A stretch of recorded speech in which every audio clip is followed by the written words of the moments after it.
سلام دوستان، خوب چطورین؟ یا به ویدیو بعدی من خوش اومدین. امروز اومدیم در مورد همین درست کردن ریپر در راکت سایمتی به شما آموزش میدم.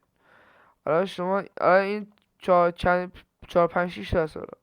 شما میایین این گوشه F2 رو میزنین. برای ساختش به فرمول نیاز به ساخت ریپر به فرمولش نیاز. برای فرمولش ما به 3 تا آیتم نیاز، 3 تا الماس، به 3 تا یاقوت نیاز. حالا برای یاقوت کردن من چیکار کنیم؟ ما مثلا زنیم به بنفش، مثلا پوت فراگ یا فراج. حالا میزنیم، اینو میزنیم، اینو که یک اضافه شه به این، اینجوری کار میکن.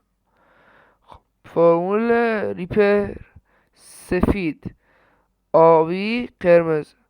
ما الان یعنی کل اینا رو تبدیل میکنیم به یاقوت. یه دونه،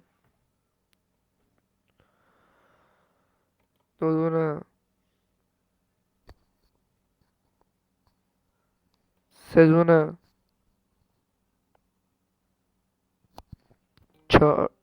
چهار دونه.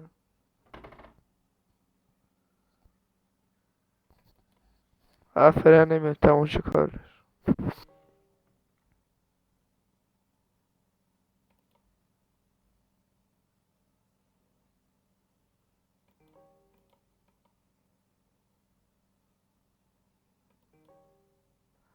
اپلا قرار چون یکم در نشون تو بودم، یکم راحت همش میزنم یاد بگیر.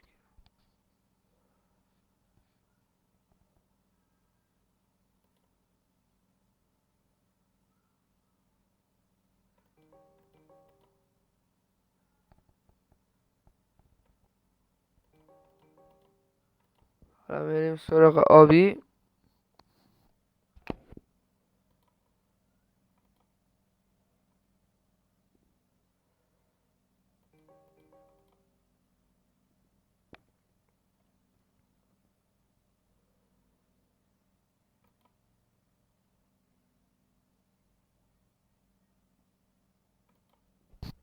خب الان من روی الماس سفید، یاقوت سفید میزنیم روی پوت کرفت.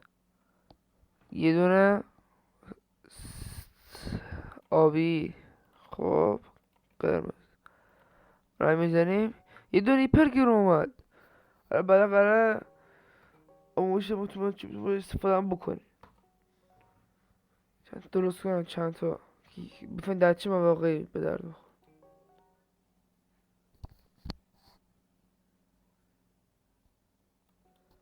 خب تموم شد. خب الان ما سر ماشین میشیم. قبلش دوستان، شما وقتی ماشین آتیش گرفته با سر افتادن اینا خیلی طول میکشه. بس روی ریپر کلیک میکنیم، میزنیم روی عدد تو هات بر، بعد آی کلیک روی آی. نه آی نمیخواد، آره رو آی کلیک میکنید فعال شد. حالا چون ازم فعال کرد، حالا میریم سوار ماشین میشیم.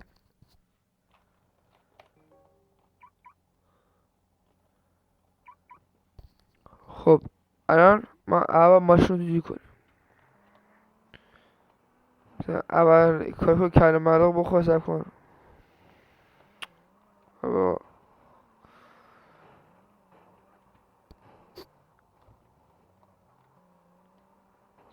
کلمه عادی کارش آتیشش بزنیم یاد بگیریم. آلت یک رو میزنیم. وای نه، ریدم. آلتی بزن درست شد. خب آن دوباره بابا اصلا وارونه به شما یاد بدم. هر وقت وارون میشه دوباره همین کار انجام میده. وارون کنم واسی.